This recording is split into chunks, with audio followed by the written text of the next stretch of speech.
రంజాన్ పండుగ పర్వదినం సందర్భంగా నెక్కొండ మండల కేంద్రంలోని స్థానిక షాదీఖానా ఆవరణలో ఉస్మానియా మస్జిద్ కమిటీ అధ్యక్షులు షేక్ షబ్బీర్ ఆధ్వర్యంలో వేప మొక్కను నాటడం జరిగింది. గుండ్రవల్లి గ్రామ నివాసి, గ్రీన్ ఇండియా ఛాలెంజ్ జీవ వైవిధ్య అవార్డు గ్రహీత, ప్రముఖ వనప్రేమికుడు నల్లగొండ సమ్మయ్య మాట్లాడుతూ పండుగ రోజులలో పర్యావరణ పరిరక్షణ, మొక్కలు నాటడం, వాతావరణ కాలుష్యాన్ని నివారించడం కోసం ప్రతి వ్యక్తి సామాజిక కార్యకర్తగా కృషి చేయాలి.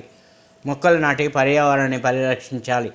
రాబోయే తరాలకు మంచి వాతావరణం అందించడానికి ప్రతి పౌరుడు కృషి చేయాలి. ప్రతి పండుగకు ప్రతి వ్యక్తి ఒక మొక్కను నాటే కార్యక్రమాన్ని అలవర్చుకోవాలి. రంజాన్ పండుగ సందర్భంగా శుభాకాంక్షలు తెలియజేశారు.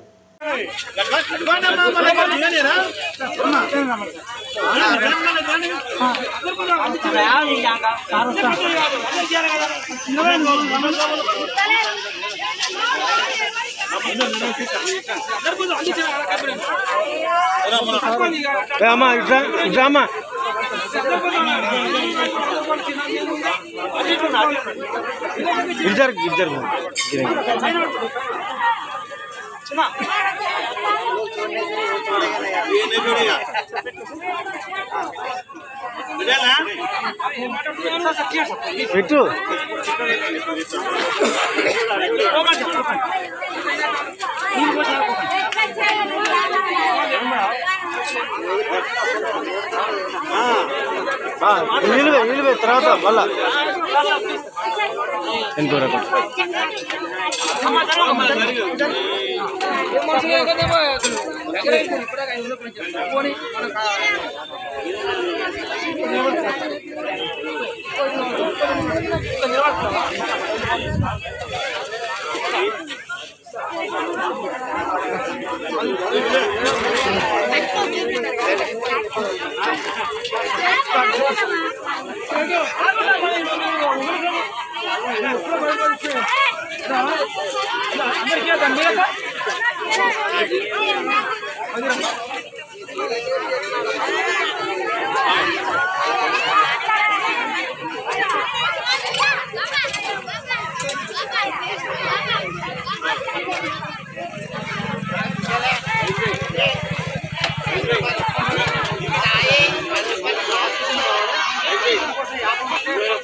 लगाता हूँ